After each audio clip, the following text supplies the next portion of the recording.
Admiral Laura Kent stood in the Great Hall of the Galactic Council and said nothing. She had learned a long time ago that silence made aliens uncomfortable.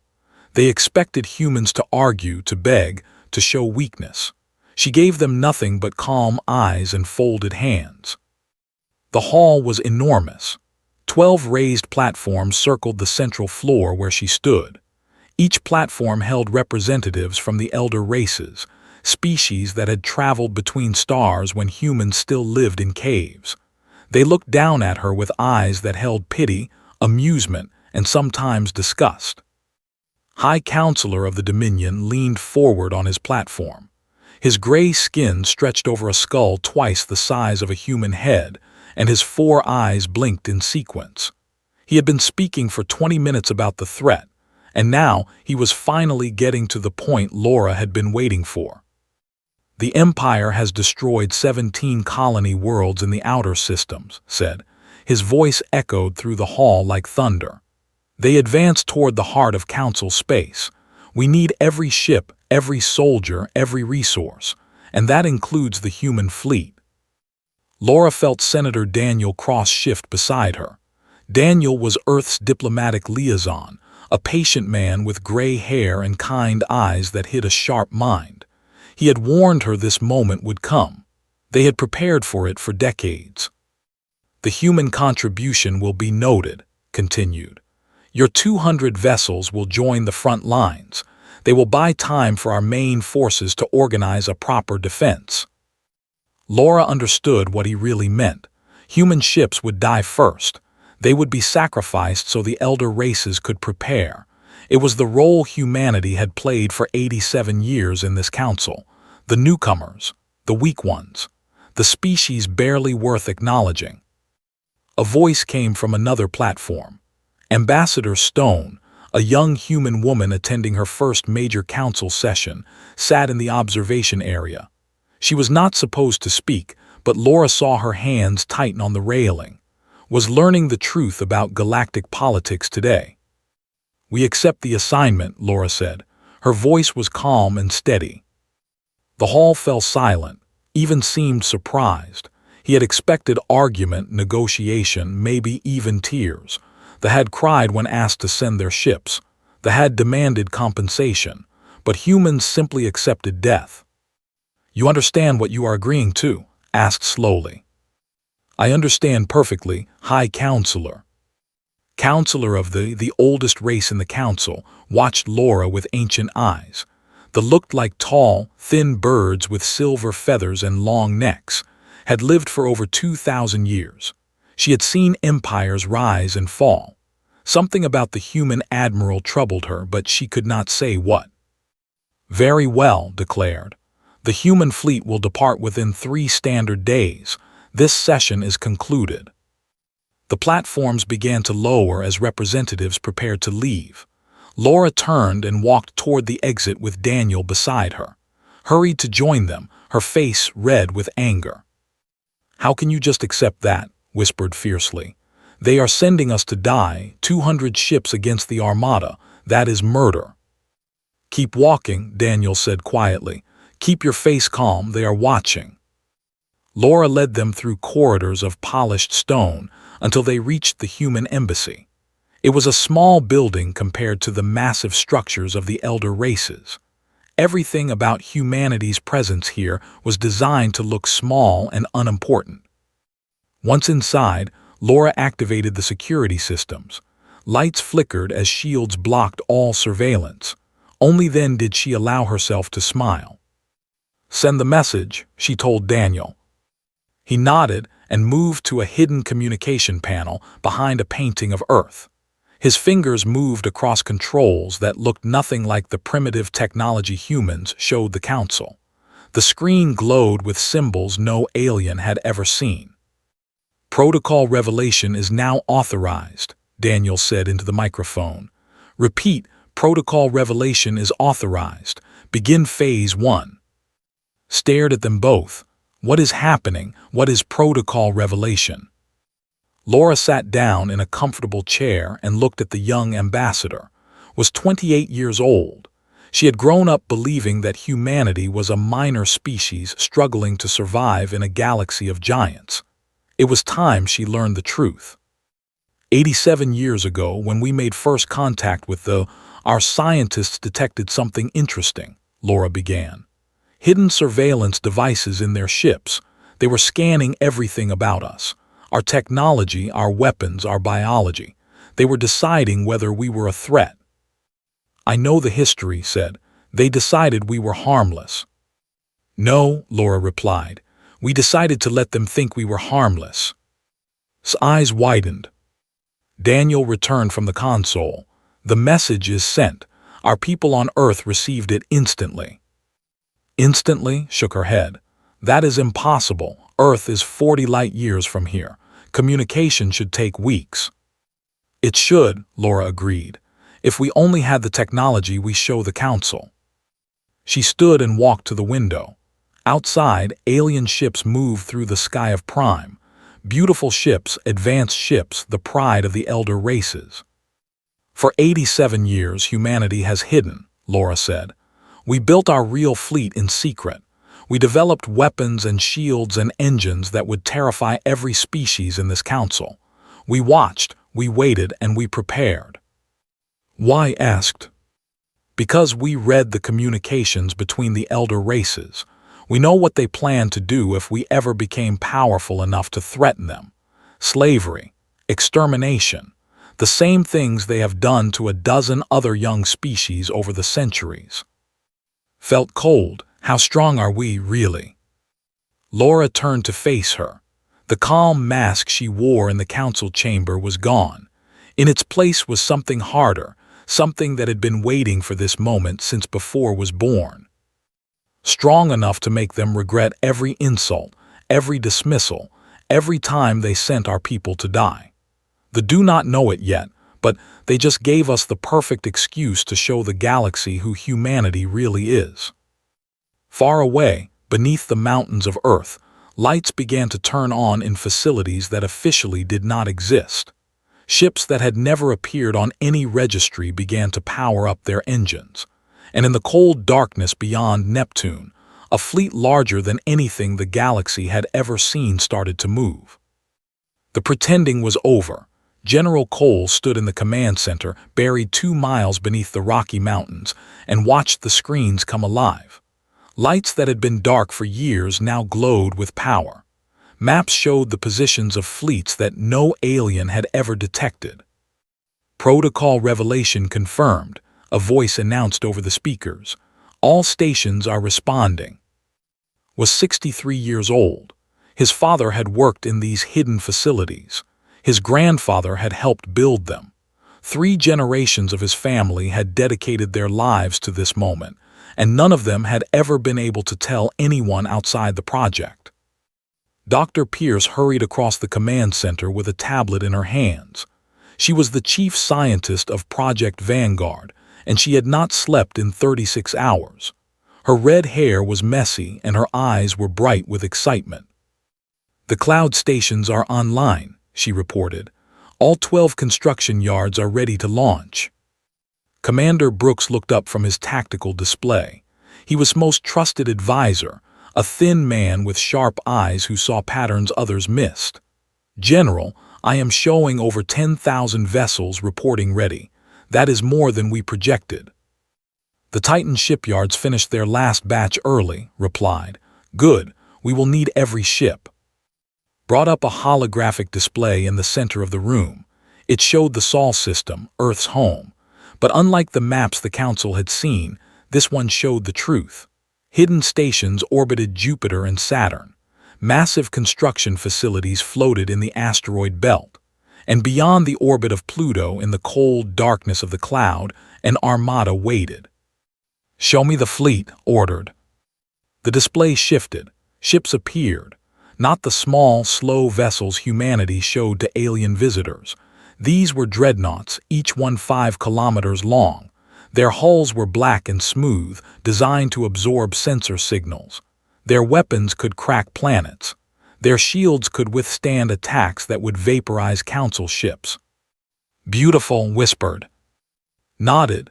He remembered the stories his grandfather had told him, passed down from the generation that had made first contact. The ship had arrived in Earth orbit without warning. Humanity had been terrified and amazed. They had thought they were meeting friends among the stars. Then they found the hidden scanners. Then they intercepted the communications back to there. The translation had taken months, but when they finally understood the words, they learned the truth about the galaxy. The strong did not protect the weak. The strong used them, broke them, and threw them away. The leaders of Earth had met in secret. Every nation, every government, every faction put aside their differences for one purpose: survival. They would smile at the aliens. They would bow their heads and accept every insult. And in the shadows they would build. My grandmother worked on the first shield prototypes, said, as if reading his thoughts. She died never seeing them completed, but she knew they would be. She had faith in the plan. 87 years of faith, replied, and now it pays off. His console beeped with an incoming message. Sir, we are receiving word from Prime. Admiral Kent confirms the Council has assigned our official fleet to the front lines. The Armada will reach the colony world in 4 days. 4 days, studied the map. That is enough time. Order the first fleet to begin fold operations. I want them in position within 48 hours. Smiled. The Council thinks we use standard jump drives. They think it takes us weeks to cross the galaxy. They think a lot of things about us. The dimensional fold technology was humanity's greatest secret. While other species bent space slowly and carefully, human scientists had found a way to tear holes through reality itself. A ship could cross 1,000 light years in the blink of an eye. The Council did not know this because humanity had never used the technology where anyone could see. Until now. General, called out. The Jupiter station is requesting permission to reveal the deep space monitors. They want to know if we are going public with everything. Considered the question. For decades, humanity had placed hidden sensors throughout the galaxy. They floated in the empty space between stars, tiny and undetectable, watching everything. Every council meeting, every military movement, every secret conversation between the elder races had been recorded and analyzed. Not yet decided. Let them wonder how much we know. Mystery is a weapon too. The main screen changed to show a live feed from space. Behind Jupiter's massive form, ships were emerging from hidden hangars built into asteroids. They moved with a grace that seemed impossible for their size. Their engines burned with light that science said should not exist. Stood beside and watched the fleet assemble. I never thought I would see this day. I thought I would die in these tunnels like my grandmother, working towards something I would never witness. We all thought that, admitted. Every generation believed they were preparing for a future they would not live to see, but the forced our hand. If they conquer Council space, they will eventually find Earth. We cannot hide forever. So we stop hiding. Turned from his station. Sir, the first fleet has entered fold space. They will arrive at the staging area in approximately 31 hours. They are requesting final orders. Walked to the central console and opened a communication channel. His voice would reach every ship in the hidden fleet, every station, every soldier who had spent their life preparing for this moment. This is General Cole. For 87 years we have watched the galaxy treat us like insects. They sent our people to die in their wars. They stole our resources. They laughed at us in their councils. Today that ends. Today humanity shows the galaxy what we really are. Not victims, not servants, not a minor species begging for scraps. We are the power that watched and waited and built something greater than any of them imagined. Good luck and good hunting. He closed the channel. On the screen, the first fleet vanished into fold space, racing toward a battle that would change the galaxy forever. Captain Nora Bell sat in the command chair of the dreadnought Endurance and watched the enemy fleet approach. The Armada filled her, 50,000 ships moving toward the colony world like a swarm of hungry insects. Behind them lay the wreckage of 17 worlds they had already destroyed. "Status report," she ordered. Lieutenant Jake looked up from his weapons console. He was young, only 26, but he had trained for this his entire life. "All systems ready, Captain. Weapons charged, shields at maximum. The crew is standing by." Around the Endurance, the rest of the First Fleet waited in the darkness of space. 6,000 dreadnoughts, each one carrying enough firepower to destroy a moon. They had arrived through fold space 2 hours ago and taken positions behind a gas giant, hidden from enemy sensors. Nora opened a channel to the Council fleet. 8,000 ships from 12 different species floated between the Armada, and they were brave ships, crewed by brave soldiers, but they were hopelessly outmatched. In a straight fight, that would crush them in hours. "Council fleet, this is Captain Nora Bell of the Earth vessel Endurance. Hold your positions. Help is coming." The reply came from an admiral, his voice tight with fear. "Earth vessel, we were told your fleet was not yet in position. You are days away." "We arrived early," Nora said simply. She closed the channel and looked at her crew. They were calm and focused, the result of decades of training in secret academies hidden across the solar system. None of them had ever fought a real battle, but they had prepared for this moment since childhood. "Open a channel to the fleet," she ordered. "All ships." The communication light turned green. "This is Captain Bell. In a few minutes we will reveal ourselves to the galaxy. Many of you were born in underground cities that officially do not exist. You trained on ships that were never registered. You have kept humanity's greatest secret your entire lives. Today, that secret becomes our weapon. Today, we show them what 87 years of hiding can build. All ships prepare to engage." She nodded to her navigation officer. "Take us out." The Endurance moved forward. Behind it, 6,000 dreadnoughts followed. They curved around the gas giant and appeared on every sensor in the system. In the council chambers on Prime, High Counselor was monitoring the battle when his screens filled with new contacts. He stared at the numbers, certain there was an error. Then he saw the size of the vessels. "That is impossible," he whispered. Across the galaxy, representatives of the 12 elder races watched their displays and felt the same cold shock. Human ships, thousands of them, each one larger than anything in the Council fleet, each one radiating power readings that broke their sensor scales. The commander saw the new arrivals and laughed. More ships to destroy, more glory for the Empire. He ordered his armada to split, half continuing toward while the other half moved to engage the human fleet. 25,000 warships raced toward 6,000 human dreadnoughts. The numbers favored the by more than 4 to 1. Every tactical calculation said the humans would be overwhelmed. The calculations were wrong.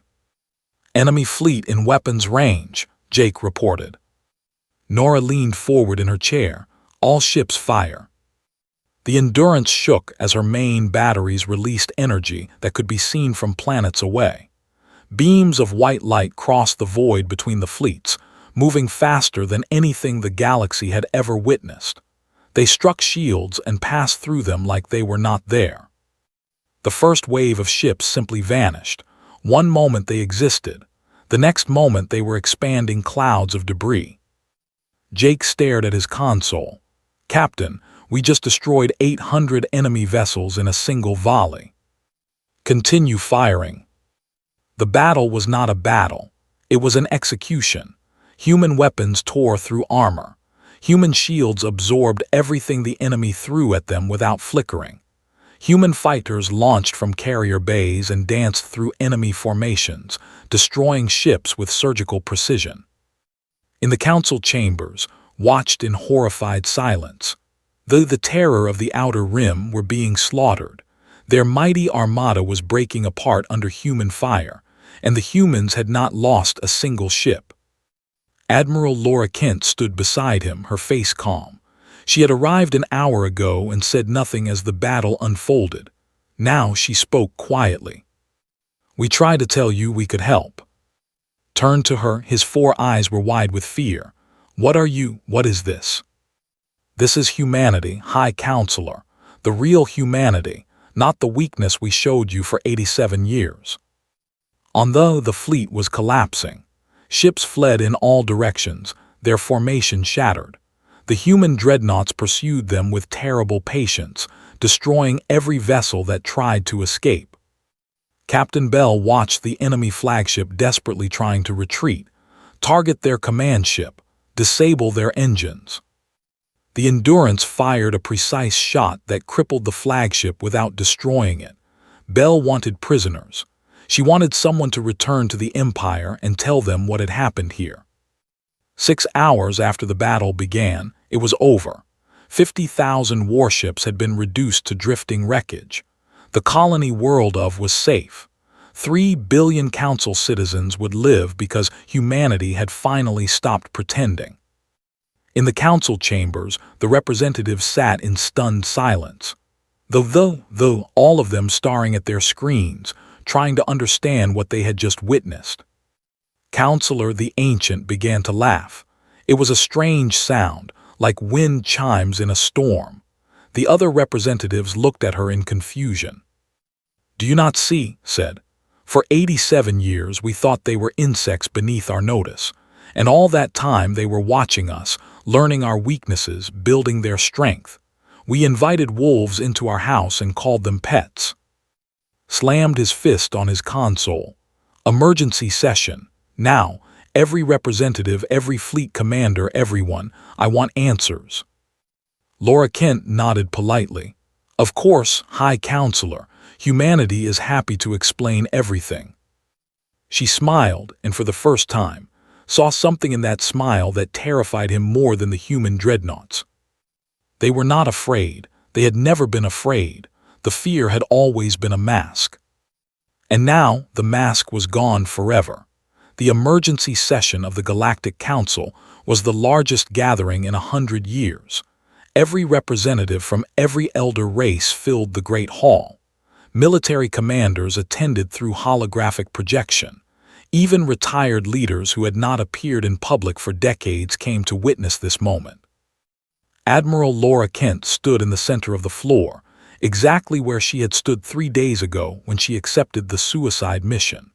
Senator Daniel Cross stood beside her, and Ambassador Stone watched from the observation area with new understanding in her eyes. High Counselor spoke first. His voice shook with barely controlled rage. "You lied to us. For 87 years, you deceived this council. You pretended to be weak while building weapons that violate every treaty we have signed." Laura let him finish before responding. "We never lied, High Counselor. We simply never told you everything. When you asked how many ships we had, we told you about our public fleet. You never asked about our other fleets. That is deception. That is survival." A murmur ran through the hall. The representative, a massive creature covered in brown scales, leaned forward. "Explain yourself, human. Why would you hide such power?" Daniel stepped forward. He had been Earth's diplomatic liaison for 15 years, playing the role of a patient, harmless negotiator. Now he spoke with authority that surprised everyone who thought they knew him. "When we made first contact with the 87 years ago, we were excited. We thought we had found friends among the stars. Then we discovered the surveillance devices hidden in their ship. They were analyzing our technology, our weapons, our biological weaknesses. They were deciding whether we were useful or dangerous." "Standard first contact protocols," Counselor said calmly. "Every species does this." "Yes," Daniel agreed. "But we also intercepted your communications. We learned your language and read your messages home. Do you remember what you told your government about us, Counselor?" Silver feathers rustled. She did not answer. Daniel continued. "You said humans had potential but were too aggressive. You recommended monitoring us carefully and suppressing our development if we showed signs of becoming a threat. Your exact words were that humanity should be kept useful and harmless." The hall fell silent. Other species were less polite in their assessments, Daniel said. He pulled out a small device and projected holographic text into the air. These are intercepted communications from the Dominion, the Empire, and 4 other council races. They discuss plans to enslave humanity if we ever developed military power. They talk about humanity as a labor resource, a species of workers to be used and controlled. His gray face turned pale. Those communications are private. How did you obtain them? We have been listening to everything for 87 years, High Counselor. Every council meeting, every secret negotiation, every military plan. We knew exactly what you thought of us, and we knew exactly what you would do if we showed our true strength. So you hid, said quietly. So we hid. We smiled and bowed and accepted every insult. We sent our soldiers to die in your wars. We let you believe we were harmless. And in secret, we built a fleet larger than all of your forces combined. Panic spread through the hall. Representatives began shouting at each other. The demanded immediate military action against Earth. The called for negotiations. The suggested forming an alliance against the human threat. Laura raised her hand for silence. When the noise continued, she spoke in a voice that cut through the chaos. I want to be clear about our position. Our hidden fleet currently numbers over 12,000 dreadnoughts. Each one is capable of destroying a council battleship in a single shot. We have weapons you cannot detect, shields you cannot break, and technology that makes your fastest ships look like toys. The hall fell silent again. If we wanted to conquer you, we would have done it already. We revealed ourselves because the threatened worlds we consider worth protecting, not because we need your permission to exist. Stood on his platform, his 4 eyes blazing with fury. This is an act of war. You have deceived the Council, built illegal weapons, and now you threaten us. The Dominion will not submit to human intimidation. Then the Dominion will stand alone, Laura replied calmly. Your fleet numbers roughly 2,000 ships. Ours numbers 12,000. Those are not good odds, High Counselor. A long moment passed, slowly sat back down. Counselor spoke again. Her ancient voice was thoughtful rather than afraid. You say you do not want to conquer us. What do you want, Admiral Kent? Laura looked around the hall at the faces of the elder races. Some showed fear. Some showed anger. A few showed something like respect. We want what we always wanted. A seat at the table. A voice in galactic affairs. The right to protect ourselves without asking permission. But most of all, we want change. What kind of change? We know about the slave markets in space. We know about the species you have exterminated because they challenged your power. We know about the young races you have suppressed to keep them from becoming threats. For 87 years, we watched you congratulate yourselves on your civilized society while doing terrible things in the shadows. Daniel stepped forward. Humanity is not interested in replacing one group of tyrants with another. We want a galaxy where young species are protected, not exploited, where trade is fair, where power is used to help, not to dominate. Pretty words, spat. Easy to say when you have the largest fleet.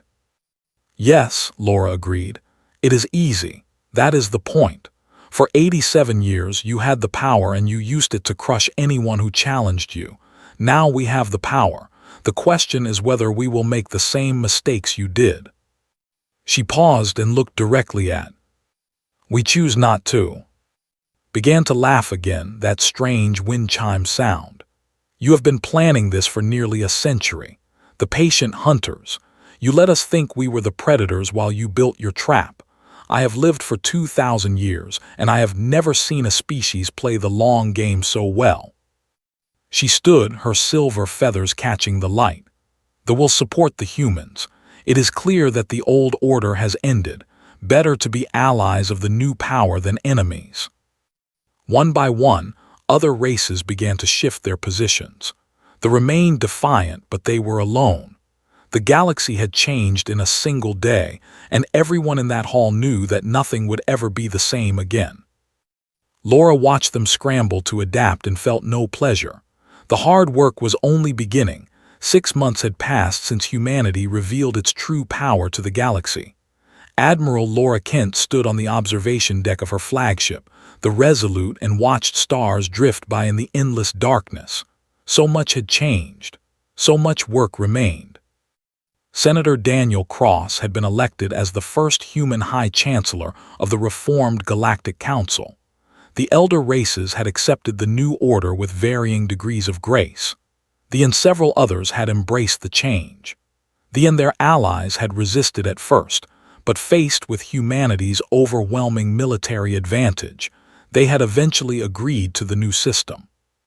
Laura's communicator beeped. She answered and saw General Cole's face on the screen. "Admiral, the integration is proceeding well. We have finished absorbing the fleet into the new defense alliance. Their commanders are not happy, but they are following orders." "Any trouble?" "Nothing we cannot handle. The former council races are still adjusting to taking orders from humans. Some of them have been giving orders for thousands of years. It is a difficult transition." Laura nodded. She understood the challenge. Humanity had not wanted to dominate the galaxy, but circumstances had forced their hand.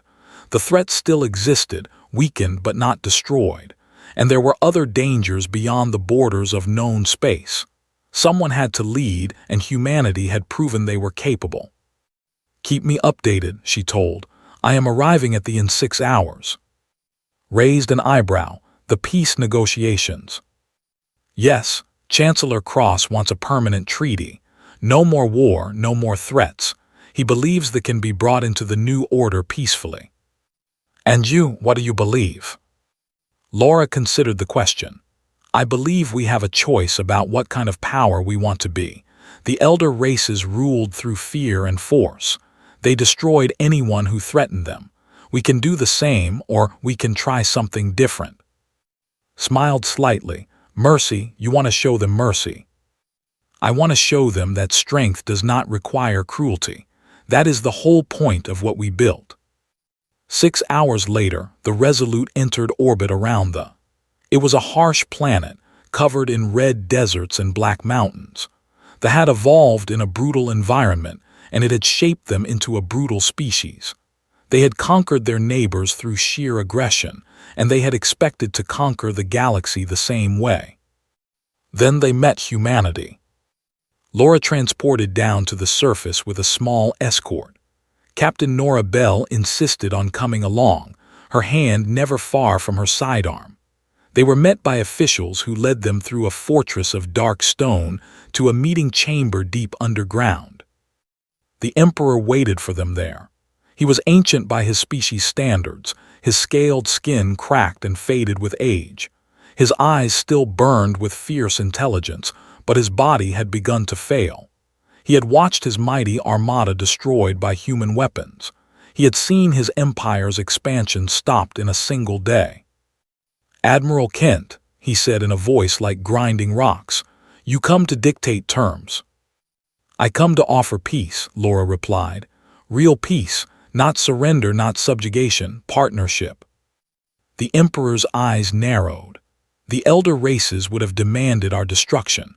They would have burned our worlds and enslaved our people. That is how galactic politics works. That is how it used to work. We are building something new." She presented the treaty. That would stop their expansion. They would release the prisoners from their conquered worlds. They would join the new Galactic Defense Alliance and follow its laws. In exchange, humanity would provide reconstruction aid, food, medicine, technology to repair the damage their war had caused. "You are serious," the Emperor said slowly. "You defeated us completely and you offer us help. We offer you a choice. You can continue fighting and watch your empire crumble, or you can join us and build something better. The decision is yours." The Emperor studied her for a long moment. Then he laughed, a harsh sound like rocks scraping together. "The elder races warned us about you. They said humans were clever but weak. They said you would be easy to conquer." He shook his head. "They were fools. You are the most dangerous species in the galaxy, and they never saw it because they were too busy looking down at you. Will you sign the treaty?" The Emperor took the document and pressed his claw to the authorization seal. "I will sign, not because I fear your weapons, Admiral. I sign because you have shown me something I did not believe existed, power that does not destroy simply because it can." Laura nodded respectfully. "That is all we ask." 3 weeks later, Laura stood in the council chambers and watched Chancellor Cross address the assembled representatives. The hall looked different now. Human flags hung beside the banners of the elder races. Human officers served on every committee. The power structure of the galaxy had fundamentally changed. "We did not seek this role," Cross said to the gathered delegates. "For 87 years, we prepared for survival, not dominance. But fate has placed us here, and we will not waste this opportunity. The galaxy under human leadership will be different from what came before. We will protect the weak instead of exploiting them. We will welcome new species instead of suppressing them. We will build a future where strength serves justice instead of feeding on fear." Ambassador Stone sat in the observation area, no longer a confused young diplomat but a key member of humanity's leadership team. She had learned so much in 6 months. The galaxy was more complicated than she had ever imagined, but she had also seen what humanity could accomplish when they stopped hiding. After the session ended, Laura found looking out a window at the stars. "Thinking about the future?" Laura asked. "Thinking about how much has changed. 6 months ago, I believed we were a minor species struggling to survive. Now we lead the galaxy." Laura stood beside her. "Leading is harder than hiding. When we were weak, we only had to worry about ourselves. Now we are responsible for trillions of lives across thousands of worlds. Every decision we make affects people we will never meet." "Are you afraid of that responsibility?" "Every day, but fear is not the same as doubt. I know what we are capable of. I know the values that guided us through 87 years of patience. Those values did not disappear when we revealed our power. They are what make our power worth having." In a relief camp on a former war zone, a young alien child watched human workers distribute food and medicine. She had grown up hearing stories about humans, the weak species that the great empires ignored. Now humans were everywhere, helping rebuild what war had destroyed. She tugged on her mother's arm. "Why are they helping us?" Her mother looked at the human workers with wonder in her eyes. "Because that is who they are." Laura watched the stars from the council window and felt the weight of everything humanity had built. The pretense was over. The masks were gone. And now the real work of creating a better galaxy had finally begun. She smiled and turned back toward the chamber. There was much to do.